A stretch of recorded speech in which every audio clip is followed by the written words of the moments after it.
smo pred trgovino z domačimi izdelki iz Ruande, ampak danes ne bomo nakupovali. Gremo pogledat, kaj počne eden od pomembnih reprezentančnih mehanikov, Boštjan Kavčnik. Pejte. In zdaj bomo prosili Boštjana, da za trenutek odloži delo. Ali pa tudi ne, če si sposoben hkrati šraufati in kaj povedati. Lahko. Danes smo tukaj prvi dan, veliko kolesa za sestaviti. Koliko jih imaš danes tukaj na stojalu? Ja, 8. 8 koles v enem dnevu, kaj vse je treba narediti, ko pridejo takole z letalom na drug konec sveta? Ja, treba je preveriti vse vijake, to je klasično, se pravi kontrola, klasična kontrola, plus še, če je kolo dobil kakšen udarec, če se je kaj zgodil med avionskim prevozom, ker vemo, da glih namerkajo najbolj teli, ki tole prenašajo. Tako da vse to preverimo, če so kakšne poškodbe, nosilci menjalnikov, če so ravni, pa tako naprej, da bojo pripravljeni in varni za uporabo, za vožnjo. Kar predvsej tudi dela s pripravami na ta transport, pridobiti vso opremo, zložiti in tako naprej. Ja, res je, treba je spakirati vse, najprej moraš imeti opremo, vedeti, kaj se bo uporabljalo, pol vse zapakirati, da je čim bolj varno za transport.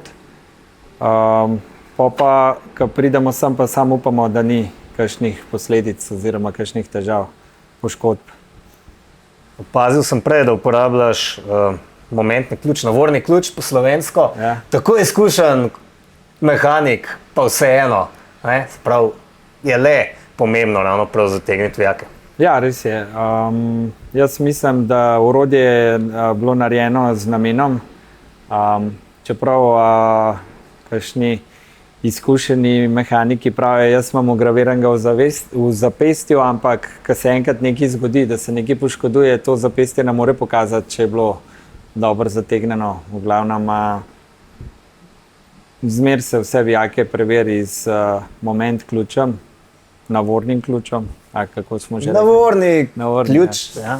Tako da, ja, za boljšo sigurnost mehanika je ziher ta orodje zelo dobrodošel za uporabo.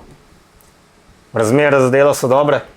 Ja. Luč je, komarje smo nagnali ven, ventilator piha. Ne, v redu, super. Sicer imamo še en drug prostor, zdaj smo še skupaj, ker nas je še malo manj. Iz serij si delimo tale prostor. On bo pa malo večji, pa mislim, da bo samo za mehanike, ki pride še ostale kategorije in ostale kolesa. Skratka, zdaj ste videli, kako se pripravlja kolesa na prve treninge.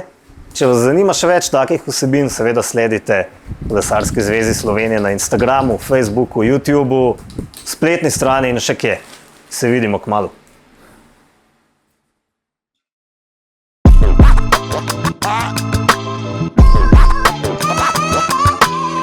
Uroš, pridi, greva še pogledat, kaj se skriva v tele sobici, če kaj lepega. Glej ti to. Glej ti to. Poglej, no. To je to.